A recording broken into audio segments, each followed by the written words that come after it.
The topic of my talk is Islam, the only solution for global peace and unity. There are various different types of unity. Unity based on blood relationships. Unity based on regions, on race, on caste, on color. But all these unities, they are limited. They are not global. Islam does not agree that the humankind has been divided into different castes and different levels.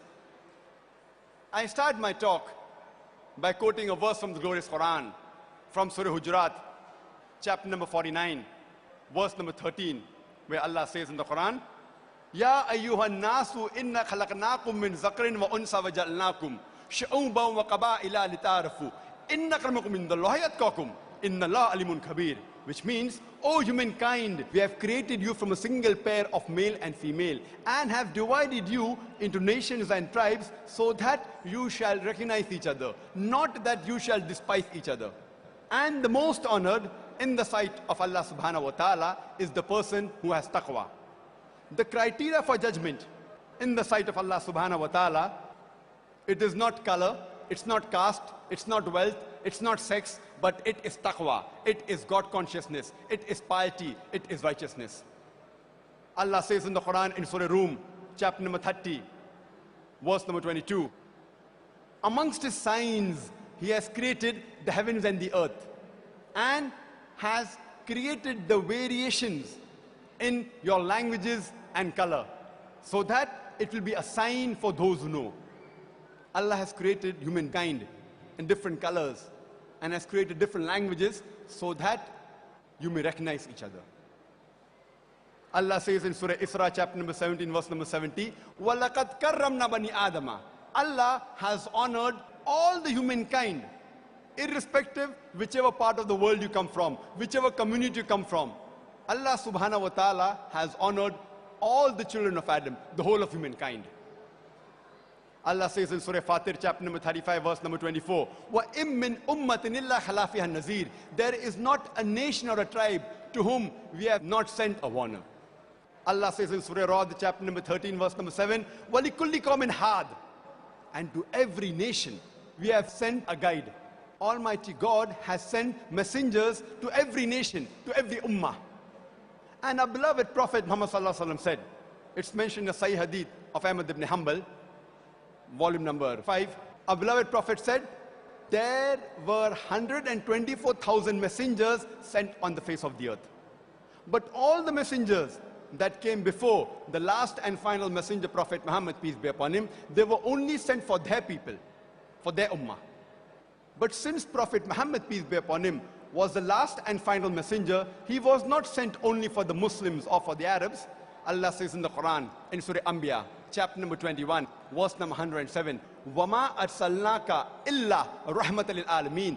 We have sent thee not but as a mercy to all the worlds, as a mercy to all the creatures, as a mercy to the whole of humanity. Allah says in Surah Sabah, chapter number 34, verse number 28, وَمَا أَرْسَلْنَاكَ إِلَّا كَافَّةً لِلنَّاسِ بَشِيرًا وَنَذِيرًا. We have not sent thee but as a universal messenger, giving glad tidings and warning them against sin. But most of the humankind yet do not know. So Prophet Muhammad, peace be upon him, was not sent only for the Muslims or for the Arabs, he was sent for the whole of humankind. Allah says in Surah Ra'd, chapter number 13, verse number 38, لِكُلِّ أَجْلٍ كِتَابٍ. In every age have we sent a revelation.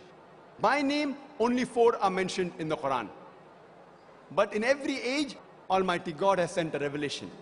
But all the revelations that came before the last and final revelation, the Quran, they were only sent for their people. And the complete message was supposed to be followed till a particular time period. But because the Quran is the last and final revelation, Allah says in Surah Ibrahim, chapter number 14, verse number 1, Alif Lam Ra. This is a book revealed to thee, Prophet Muhammad, peace be upon him, so that thou may leadest the humankind from darkness to light. Because Quran was the last and final message from Almighty God, it was not sent only for the Muslims or for the Arabs, it was sent for the whole of humankind. And this message is repeated in Surah Ibrahim, chapter number 14, verse number 52, in Surah Baqarah, chapter number 2, verse number 185, as well as Surah Az-Zumar, chapter 39, verse number 41, that the Quran has been revealed for the whole of humankind. If there is something like the Old Testament and the New Testament, this glorious Quran is the last testament for humankind.